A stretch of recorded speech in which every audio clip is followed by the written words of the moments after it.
আসসালামু আলাইকুম গাইস, সবাই কেমন আছেন? আমাদের মিনি ব্লগ থেকে সবাইকে স্বাগতম। কয়দিন ধরে পোলা বানারে বলতেছে ভিডিও বানাম পোলাবান বলতেছে ভিডিও বানাম কেমনে ক্যামেরা বানাম। জনি বলতে কাকাটা মোবাইল কিনিলাম না, তাই আমারও মনে হলো ফটোস করি একটা মোবাইল কিনা নেই। তাই দোকানটা বন্ধ করে বাড়িতে গেলাম। মারে কইলাম মা 30,000 টাকা তো ফোন কিনবা যাও। মা কইলে এত টাকা আমি পামু কই? মা দিতেছে না, ওই জোর করি মার কাছে টাকাটা নিলাম, নিয়ে হারি কপত কপত করে দিয়ে বয়ে গুনলাম। আশা বলে কইলাম আশা বল হুন্ডাটা বাই করো। ও এই কথা কো তুই আশা বল দিয়ে হুন্ডা গেটের সামনে খাড়াই আছে। ওই আমি আইলাম আই চকত করে উঠি করলাম। হুন্ডার কোনো জায়গা নাই। পরে ক্যামেরাম্যান যে কই বউ চিন্তাই আমি বাসি না। ক্যামেরাম্যানের বললাম তুই বাস বান্ধি ওটাই হুন্ডারে জায়গা নাই। পরে ক্যামেরাম্যান বললো যে ভাই বাস বান্ধিলে খারাপ দেখা যাবে, আমরা অবি। পরে এই কথা কই আমরা শেরপুর নিউ মার্কেট উদ্দেশ্যে রওনা দিলাম মোবাইল কিনতে।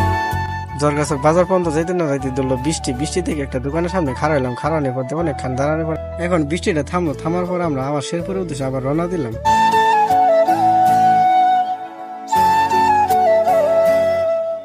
যাইতে যাইতে আশা করি বলতেছে ভাই হুন্ডারে তেল নেই, তেল নিতে হবে। আমি তখন একটা দোকান থেকে খারো পরে দোকানদার তখন একটা বোতল নিলাম। বোতল না তেলই না পানি ছাড়া আর দেখলো না, পকত করে ডালিয়ে গেলাম। ডালার পর আবার আমি বোতলটা দিয়ে টাকাটা দিয়ে পকত করে আয় বললাম।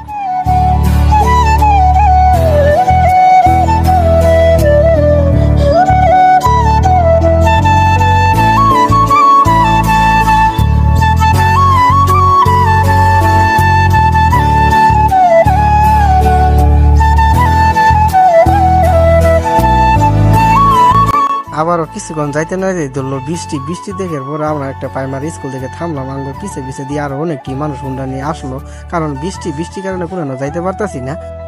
আবারও বৃষ্টিটা থামলো। থামতে আমরা রওনা দিলাম আবারও শেরপুর উদ্দেশ্যে। দেখতে থাকুন আমাদের মিনিগুলোকে।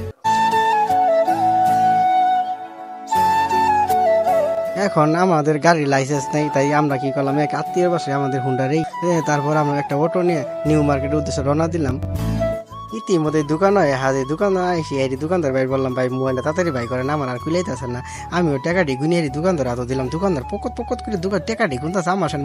মনে হয় না ভাই এতটি টাকা আমার পকেট তো গেল গা।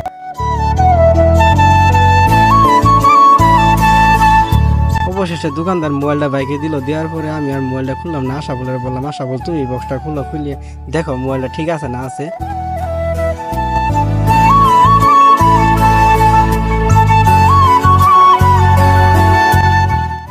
আশা বল মোবাইলটা বাইক হারি আমার হাতে দিলাম। আমার তো আমার ক্যামেরাম্যান ফটোস করে নিয়ে এলো। ফটোস করে নিয়ে হারি হাই মোবাইলের সেলফি টেবি তুই হারি আমার আশা বলের কাছে দিল।